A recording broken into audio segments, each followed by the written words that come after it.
Good morning everybody. नमस्कार. आपण आज एका महत्त्वाच्या विषयावर चर्चा करणार आहोत. तो म्हणजे अतिशय जास्त चर्चा झालेला विषय आहे जन्मठेप आणि फाशी. LLBच्या विद्यार्थ्यांना मुख्यतः हा प्रश्नच विचारला जातो की when culpable homicide is not amounting to murder. जन्मठेप आणि फाशी. एखाद्या व्यक्तीने जर खून केले असेल तर त्याला जन्मठेप का होते, आणि एखाद्या व्यक्तीने खून केलेला असेल तर त्या व्यक्तीला फाशी का होते? हा आजचा आपला चर्चेचा विषय. तर यामध्ये 3 सेक्शन फार महत्त्वाचे आहेत. पहिला सेक्शन कलम 299 भारतीय दंडविधान, दुसरा कलम 300 भारतीय दंडविधान, आणि त्याच्यानंतर कलम 302 भारतीय दंडविधान. तर आपण पाहूया ह्यामध्ये एखाद्या व्यक्तीला फाशी झाल्यानंतर त्याच्या जन्मठेपेमध्ये रूपांतर होऊ शकते का, आणि जर होत नसेल तर त्याचे परिणाम काय होतात. तर हे सदरची चर्चा मी 2 भागांमध्ये रूपांतरित केलेली आहे. आजच्या पहिल्या भागामध्ये आपल्याला पाहायचं आहे जन्मठेप आणि फाशी, आणि दुसऱ्या भागामध्ये पाहायचं आहे की फाशी ही रद्द व्हायला पाहिजे का, ह्याबाबत जो आता सध्या वाद चालला आहे किंवा बरेच वर्षापासून जो वाद चालला आहे ह्याच्याविषयी आपल्याला महत्त्वाचा काही सारांश पाहायचा आहे. तर आज पाहूया खुनाच्या आरोपीतील प्रत्येक व्यक्तीला फाशी होते का किंवा जन्मठेप होते का, आणि होत असेल तर ती कधी. तर आता पहा, कलम 300 अतिशय भयावह आहे. भारतीय दंडविधानामधलं सर्वात महत्त्वाचं, सर्वात जास्त आपण त्याला म्हणतो की भयावह. कारण माणसाचं आयुष्य संपतं, सर्व मूलभूत हक्क संपुष्टात येतात, आयुष्य संपुष्टात येतं. पण त्याच्यासाठी काही महत्त्वाचे क्रायटेरियाज लावलेत, काही महत्त्वाचे निकष लावलेले आहेत. सर्वात महत्त्वाचं, ती फक्त हत्या होती की निर्गुण हत्या होती, सदर हत्या पूर्वनियोजित होती का, शांत डोक्याने केलेली होती का. सुप्रीम कोर्टाने जो आत्तापर्यंतचा जो निकष लावलेला आहे, रिअरेस्ट ऑफ द रिअर केस, म्हणजे दुर्मिळातली दुर्मिळ घटना होती का, किंवा याच्यामध्ये पुनर्वसनाचे काही पर्याय आहेत का. कारण आपण सध्या आपली जी क्रिमिनल जस्टिस सिस्टीम आहे तर ती महात्मा गांधीजी यांच्या रिफॉर्मेशन म्हणजे पुनर्वसन ह्या तत्वावरती आधारित आहे. जसं गांधीजींनी सांगितलं होतं की शक्य तेवढं एखाद्या व्यक्तीचं पुनर्वसन करण्याचा प्रयत्न केला पाहिजे, पण जर तो सदर प्रयत्नांना प्रतिसाद देत नसेल तर मात्र तिथे शिक्षा होणं आवश्यक आहे. मित्रांनो, आपल्याला माहिती असेल भारतीय दंडविधानाचे शिल्पकार लॉर्ड मॅक्युले यांनी सुद्धा उल्लेख केलेला होता की कोणाला शिक्षा व्हायला पाहिजे असं माझं मत नाही, पण अगदी अपवादात्मक परिस्थितीमध्ये एखाद्या व्यक्तीला शिक्षा होणं गरजेचं असतं. आंतरराष्ट्रीय पातळीवर फाशी दिली जावी की नाही याबाबत वादविवाद सुरू आहेत, परंतु आंतरराष्ट्रीय संघाचे जे मुख्य 2 देश आहेत, अमेरिका आणि ब्रिटन, ह्याला आपण मॉनिटर म्हणतो. तर अमेरिकेने ओसामा बिन लादेन यांना ज्या पद्धतीने मारलं आणि ज्या पद्धतीने सद्दाम हुसेन यांना फाशी दिली, तर त्यांनी कुठे ना कुठे कळत नकळत शिक्कामोर्तब केलं की काही ठराविक ठिकाणी एखाद्या व्यक्तीला मृत्यू देणं, फाशी देणं हे अपरिहार्य आहे. किंवा ब्रिटनमध्ये सुद्धा 11 गुन्ह्यांसाठी फाशी दिली जाते, विशेषतः ट्रेझन म्हणजे देशद्रोहासारखं जर एखाद्या व्यक्तीने गुन्हा केलेला असेल तर तिथे मात्र त्याला फाशी दिली जाते. परंतु काही काही देश असे आहेत ज्यांनी फाशीची शिक्षा ही रद्द केली आहे. उदाहरणार्थ फ्रान्स आहे किंवा चीन आहे. यांनी सांगितलं की आम्ही फाशी देत नाही, आमच्याकडे फाशीची शिक्षा ही आम्ही रद्द केलेली आहे. आता आपल्याला पाहिजे इथं सगळ्यात महत्त्वाचं सदोष मनुष्यवध. सदोष मनुष्यवध कलम 299 अतिशय महत्त्वाचं आहे. मरण घडवून आणण्याच्या उद्देशाने किंवा शरीराला जखम करणे ज्याच्यामुळे मृत्यू येऊ शकतो, तसेच एका कृतीमुळे आपण मृत्यूस कारणीभूत होण्याचा संभव आहे याची जाणीव असून ती कृती करणे, ह्या गुन्ह्याला सदोष मनुष्यवध म्हणतात. पहा, जेवढी निर्घृणपणे हत्या करायला पाहिजे तेवढी इथे निर्घृण हत्या होत नाही. पण समोरच्या व्यक्तीला मात्र या गोष्टीची माहिती असते. त्याला या गोष्टीची पूर्ण कल्पना असते की आपण जर एखाद्या व्यक्तीला अशी जखम केली, की आपण जर एखादी अशी कृती केली की सदरच्या व्यक्तीचा मृत्यू होऊ शकतो, तर मात्र तो सदोष मनुष्यवध होतो. उदाहरणार्थ, एका माणसाने जाणे येण्याचा रस्ता ठरवलेला आहे. त्या रस्त्यात मोठा खड्डा खणून त्यावर काटक्या गवत वगैरे पसरून ठेवले आणि नंतर इच्छित व्यक्ती त्या खड्ड्यात पडून मेली. तर ज्याने आधी ते कृत्य केले आहे त्याने सदोष मनुष्यवधाचा गुन्हा केलेला आहे. दिसताना आत्महत्या किंवा अपघात दिसत आहे, परंतु जर बारकाने विचार केला, वस्तुस्थितीचं जर विश्लेषण केलं, तर ह्या व्यक्तीने असं का केलं, की खड्डा का खणला किंवा एखाद्या व्यक्तीचा त्यामध्ये पडून जीव जायला पाहिजे, हा त्याच्या पाठीमागचा मेन्सऱ्या होता का, हे पाहणं फार महत्त्वाचं आहे. झुडपाच्या आड कोणी महिला लपून बसली आहे, कोणी गोळ्या झाडण्याचा सराव करत आहे. त्याला माहीत आहे, पण दुसरी व्यक्ती त्याला सांगते की झुडपाला फुलाला गोळी झाडली निशाणा साथ, तर तो सदोष मनुष्यवध आहे. कारण जो व्यक्ती ॲक्च्युली गोळी मारतो त्याला माहिती नाही, पण जो व्यक्ती त्याला गोळी मारायची सांगतोय, तर तो मात्र सदोष मनुष्यवधासाठी जबाबदार आहे. एक व्यक्तीचं प्रेम प्रकरण व अनैतिक संबंध आहेत. त्या महिलेचा अपघात होतो व ती मरते. वाहन चालक याला काही घेणं देणं नाही, पण त्याने सुपारी घेऊन एक काम केलेलं असेल, तर ज्याने सुपारी दिली आहे त्याने सदोष मनुष्यवधाचा गुन्हा केलेला आहे. मित्रांनो, उदाहरणं खूप देता येतील आणि एक उदाहरण तर आपण नेहमी ऐकतो. मराठी बातमी ऐकत असताना एखादी निकृष्ट प्रतीचं बांधकाम असलेली बिल्डिंग पडते. त्या बिल्डिंगमधले रहिवासी मरतात आणि पुष्कळ राजकीय लोक अशी मागणी करतात की सदरच्या बिल्डरवरती सदोष मनुष्यवधाचा गुन्हा दाखल करावा. इथे हत्या आहे, पण इथे निर्घृण हत्या नाही. हा यातला सगळ्यात महत्त्वाचा फरक. फाशीचा शिक्षा म्हणजे आयुष्याचा शेवट. पहा, एखाद्या व्यक्तीला जर स्वतःचं मरण डोळ्यासमोर दिसत असेल, तो आटोकाट प्रयत्न करतो की माझं मरण टाळलं जावं, मला काही करून माझं मरण टाळलं जावं. आता या बाबतीत काही लोक नशीबवान असतात की तिथे राष्ट्रपती दया दाखवतात, पण बऱ्याच वेळा असं होईलच याची मात्र गॅरंटी नाही. भारतीय दंडविधानाच्या कलम 300 मध्ये काही अपवाद नमूद केलेले आहेत की ठीक आहे, तुम्हाला फाशी झालेली आहे, पण जर खालील अपवादामध्ये तुम्ही जर बसत असाल, खालील काही क्रायटेरियामध्ये तुम्ही बसत असाल, तर मात्र आम्ही तुमच्या फाशीचं रूपांतर जन्मठेपेमध्ये करू. आणि अर्थात आपल्याला सांगायची गरज नाही की जन्मठेप ही फक्त 14 वर्षाचीच असेल असं नाही बरं का. जन्मठेप ही मरेपर्यंत सुद्धा असू शकते. आणि याचं ज्वलंत उदाहरण म्हणजे Nalini versus state of Tamil Nadu. ह्याला आपण म्हणतो राजीव गांधी हत्याकांड प्रकरण. कारण या केसमध्ये एका महिलेची फाशी ही रद्द तर झाली होती, पण तिला मरेपर्यंत जन्मठेप देण्यात आलेली होती.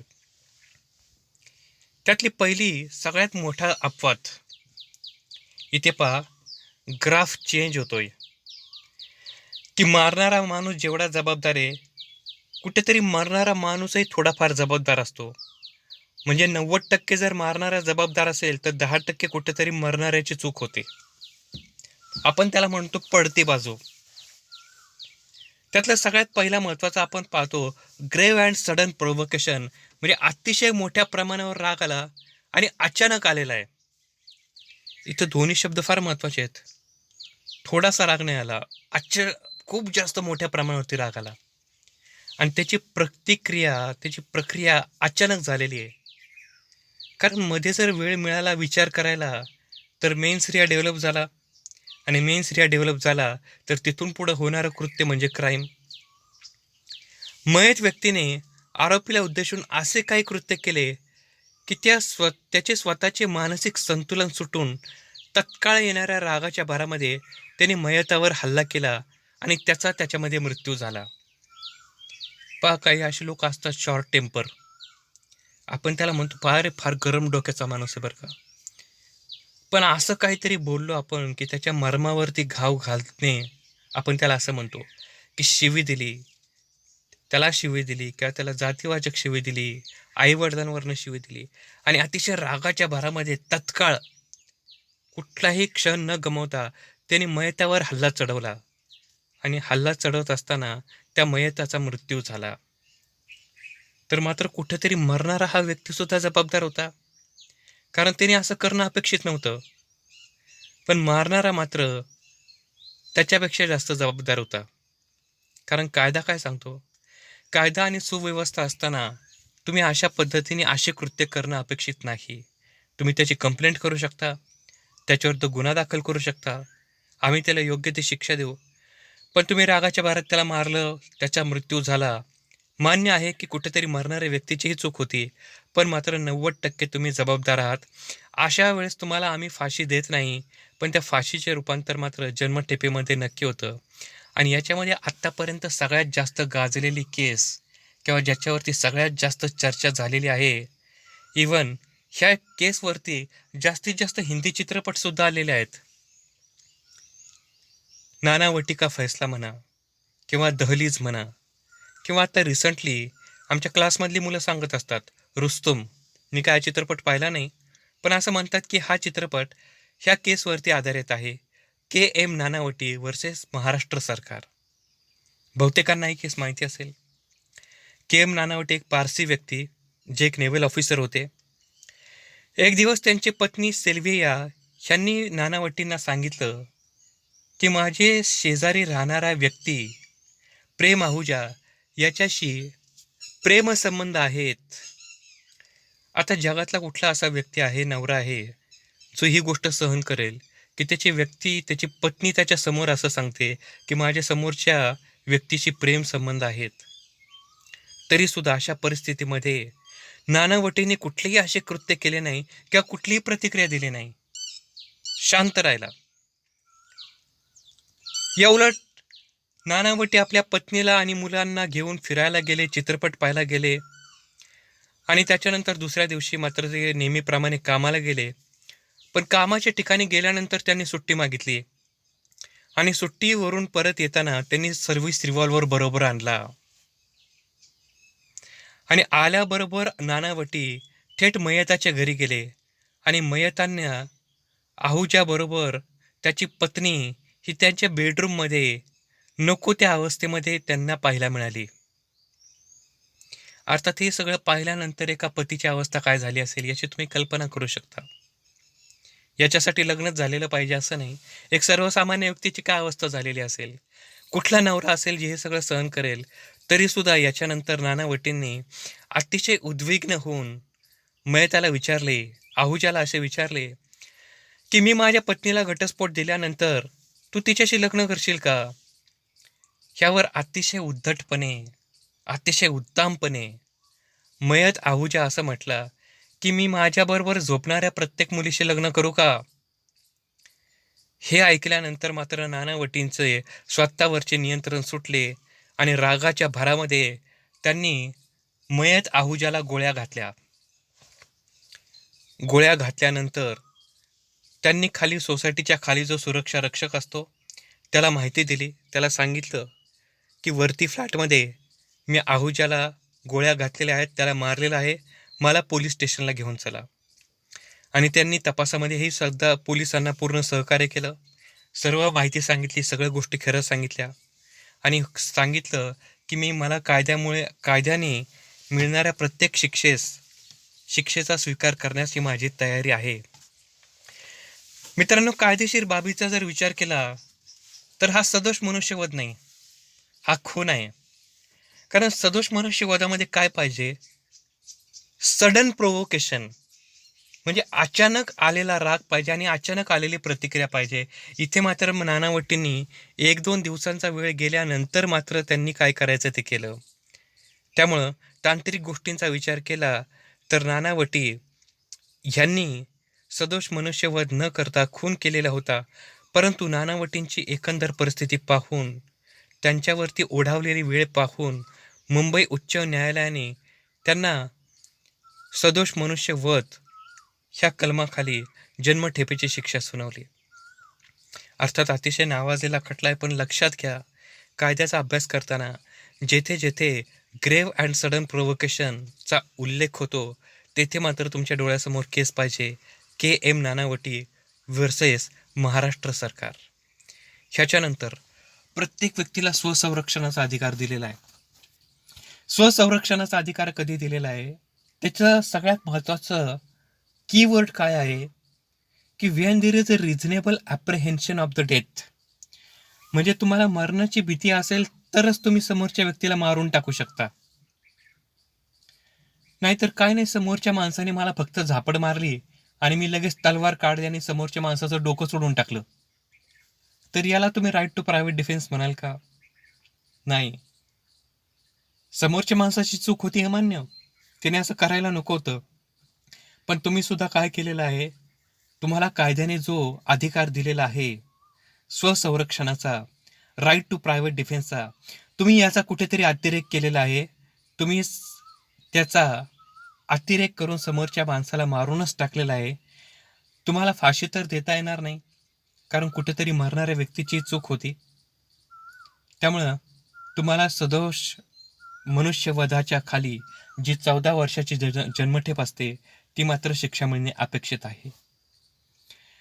त्याच्यानंतर अचानकपणे 2 व्यक्तीमध्ये भांडणं होतात आणि त्या व्यक्तीचा जर मृत्यू झाला तर ती निर्गुण हत्या नसून ती हत्या असते.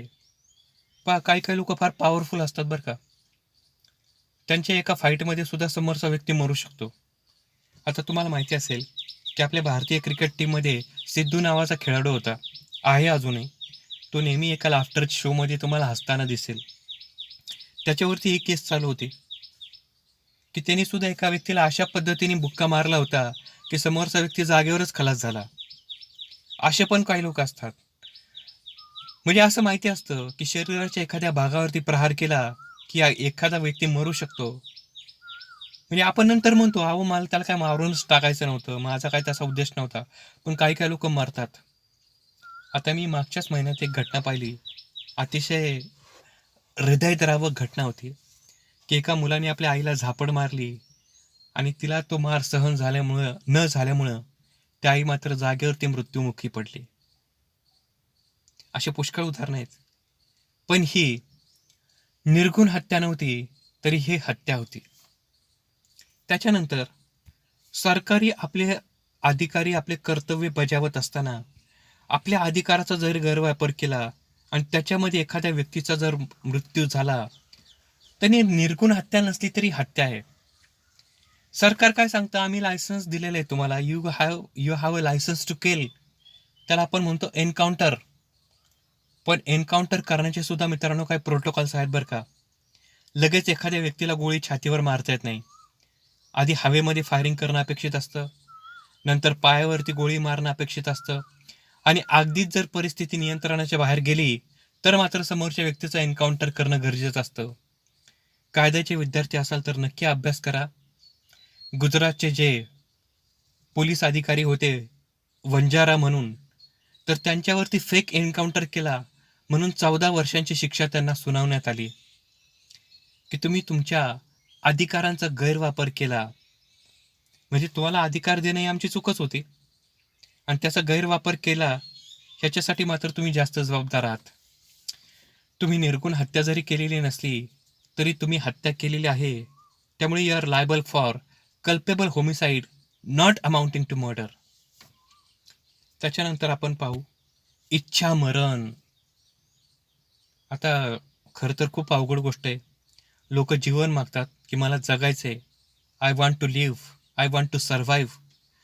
पण बरीच लोक असे असतात की जे मरण्याची प्रार्थना करतात की मला मरण पाहिजे, आय वॉन्ट टू डाय, मला मरण काही येत नाही. पहा, बऱ्याच वेळा असे वृद्ध लोक असतात, परिस्थितीला कंटाळलेले लोक असतात, किंवा बहुतेक लोक असे असतात जे एखाद्या आजाराने त्रस्त असतात, त्यांना त्या वेदना सहन होत नाहीत.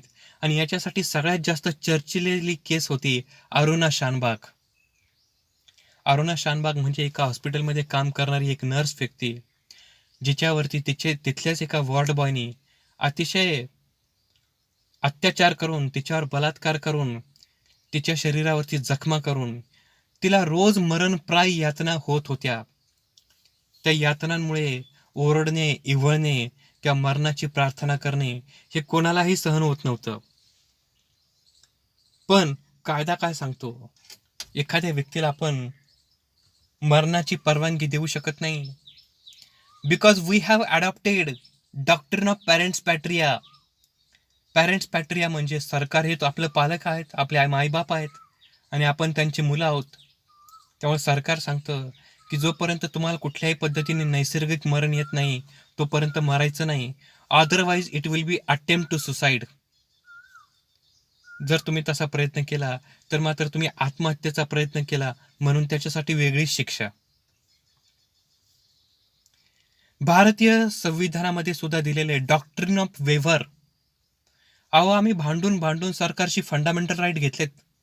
फार भांडलो आम्ही त्याच्यासाठी की आम्हाला मूलभूत हक्क पाहिजेत, मूलभूत हक्क पाहिजे. मग सरकार तुम्हाला सांगतं, जबरदस्ती करतं.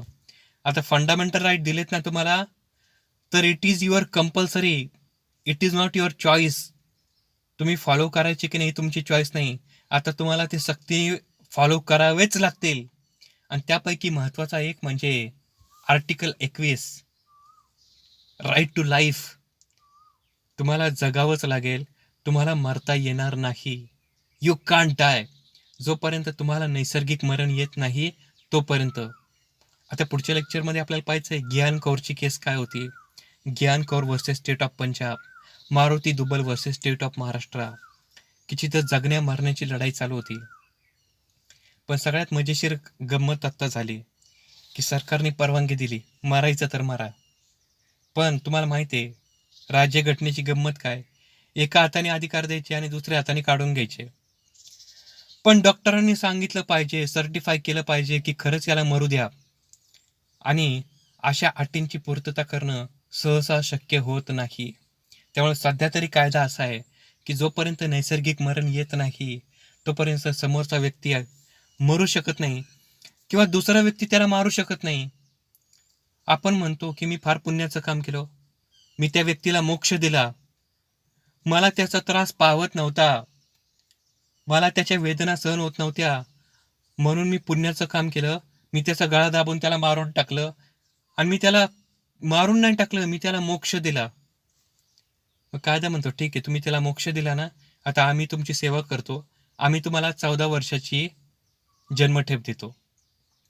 लक्षात घ्या, 300 कलम खूप स्ट्रिक्ट आहे, पण खाली त्याच्या 5 महत्त्वाचे मुद्दे दिलेले आहेत. जर या 5 अपवादामध्ये तुम्ही बसत असाल तर मात्र फाशी टाळली जाते आणि फाशीचं रूपांतर हे जन्मठेपेमध्ये होतं. एखाद्याला मारून मोक्ष देण्याची भाषा बोलणाऱ्याला कोर्ट जन्मठेपेची शिक्षा देते. ह्याला आपण म्हणतो मर्सी किलिंग किंवा इंथुसिया किलिंग. ह्याबाबत अरुणा शानबागचं प्रकरण खूप जास्त चर्चेत राहिलेलं आहे. आपल्याला पुढं पाहायचं आहे, ज्यावेळेस आपण कॉन्स्टिट्यूशनचा अभ्यास करणार आहोत त्यावेळेस right not to die is a fundamental right, ह्याच्यामध्ये आपण या गोष्टी चर्चा करणार आहोत. आज आपण महत्त्वाचा सेगमेंट पाहिले की एखाद्या व्यक्तीला जन्मठेप कधी होते. आता उद्याच्या लेक्चरला आपल्याला पाहायचं आहे सगळ्यात महत्त्वाचं म्हणजे कॅपिटल पनिशमेंट, डेथ पेनल्टी. एखाद्या व्यक्तीला फाशी होते का आणि आपल्या भारतामध्ये याच्याविषयी परिस्थिती काय आहे आणि या बाबतीत आत्तापर्यंतचे जे सगळ्यात महत्त्वाचे खटले आहेत ते आपल्याला पाहिजेत. आपल्याला बच्चन सिंगपासून सुरू करायचं आहे तर आपल्याला निर्भयाच्या केसपर्यंत येऊन थांबायचं आहे. मला अशी अपेक्षा आहे मित्रांनो की तुम्ही या लेक्चरला लाईक कराल, शेअर कराल आणि तुम्ही या लेक्चरला सबस्क्राईब कराल. सबस्क्राईब केल्यानंतर तुम्ही बेल आयकॉनचं बटन नक्की दाबा की जेणेकरून मी जास्तीत जास्त तुमच्यापर्यंत पोहोचू शकेल. माझा प्रामाणिक हाच उद्देश आहे की अतिशय साध्या, सोप्या आणि सरळ भाषेमध्ये कायदा आपल्यापर्यंत पोहोचवणे. आपल्याला आवडला असेल तर नक्की शेअर करा, कमेंट करा. तुमच्या सूचना मला नक्की स्वीकारार्ह असतील. तुमच्या काही तक्रारी असतील तर त्यासुद्धा अवश्य मांडा. मी माझ्या पुढच्या लेक्चरमध्ये, पुढच्या व्याख्यानामध्ये नक्कीच त्या दुरुस्त करण्याचा प्रयत्न करेल. सदरचे लेक्चर ऐकणारे ज्येष्ठ विधिज्ञ आपल्याकडे आहेत. मी त्यांना माफी मागतो की मी खूप बालिश आहे. ह्या बाबतीत आपल्या अनुभवापुढे मी खूप लहान आहे. जर काही चुका झाल्या असतील तर आपण मला मोठ्या मनाने माफ करावं आणि काही निश्चितच काही सजेशन द्यावेत की जेणेकरून मी याच्यामध्ये काही सुधारणा करू शकेल. धन्यवाद. Thank you so much. Have a nice day.